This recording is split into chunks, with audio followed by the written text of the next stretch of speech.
US. President Donald Trump through the G4 to show a united front into disarray after taking aim at Canadian Prime Minister Justin Trudeau, adding he might double down on import tariffs by hitting the sensitive auto industry. Having left the Group of Seven summit in Canada early, Trump's announcement that he was backing out of the Juin communique torpedoed what appeared to be a fragile consensus on the trade dispute between Washington and DTS top ally.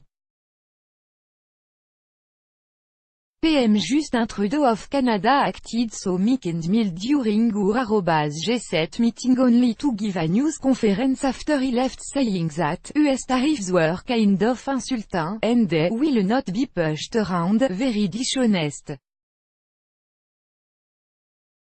Our tariffs are in response to his of 270% on dairy, the US president tweeted.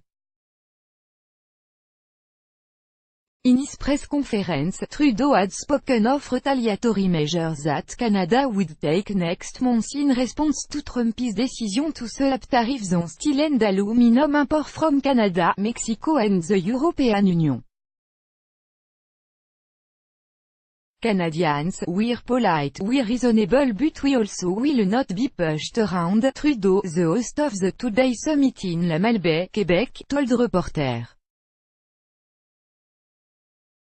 Reacting to Trump's tweet, Trudeau's office said, "We are focused on everything we accomplished here at the summit."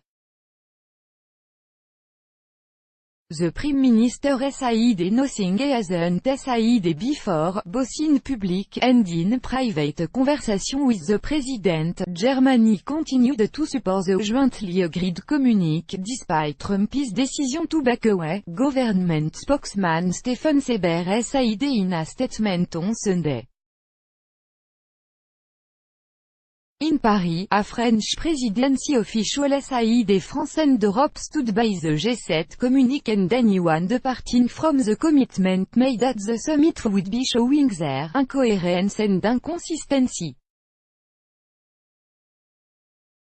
International cooperation cannot depend on being angry and on soundbite. Let's be serious, the official, speaking on condition of anonymity, told Reuters. Surprise reversal. Trump's salvo-capitalizing 2 days of controversy that began with his suggestion Russia be readmitted to the G7, then what a French official described a rant full of recrimination against US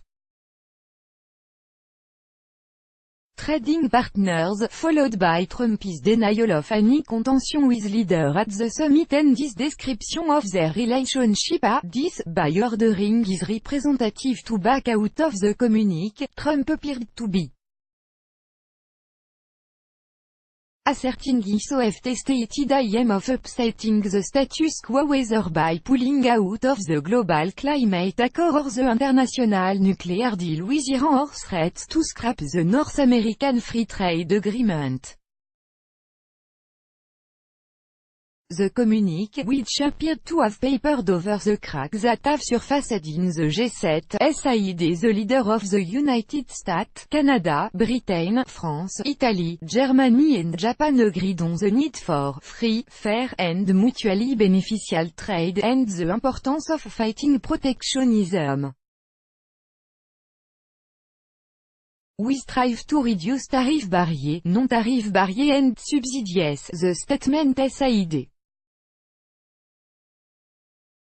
Trump's reversal, announced while he was en route to Singapore for a meeting with North Korean leader Kim Jong-un, sans his G7 partners scrambling. Trump's counterpart in the G7 had sought this week to find some semblance of consensus with Washington on trade and the other key issues that have formed the basis of the 42-year-old grouping of industrialized nations. French President Emmanuel Macron had labeled the summit a success before Trump's Twitter post, saying there was relief within the G7 that an escalation of the trade dispute had been avoided. The nature of the debate we had was rather appeasement and it stopped the escalation in terms of behavior. Macron, who had exchanged their Twitter message with Trump in the run-up to the summit, told reporter. It allowed a dialogue, where for weeks there were uncoordinated unilateral action and non-cooperation. Nervous investors. Trump says his tariffs are meant to protect U.S. industry and workers from unfair international competition à par office. America First agenda. The prospect that they could be moving toward an even greater protectionist trade policy is likely to chill financial markets worried about tit-for-tat escalation that could lead to a full-blown global trade war. Trump has announced tariffs of up to $150 billion on Chinese goods over U.S. complaint of Beijing's trade practices and its alleged theft of U.S. technology. China has vowed to retaliate in equal measures. Canada, Mexico and the EU also are moving ahead with their own levy on U.S. goods. But tariffs on U.S. import of car and auto parts would devastate the Canadian auto industry, which is highly integrated with the U.S. sector. They could also damage Japan and Germany. The Trump administration announced 2 weeks ago that it would investigate whether auto importers to U.S. national security, the first step toward tariffs similar to the ones they imposed on steel and aluminum import last week. Earlier on Saturday, Trump told reporters it would be very easy to make the case for tariffs on auto import using the rationale that they threaten national security. It's economic. It's the balance sheet. To have a great military, you need a great balance sheet, ASID.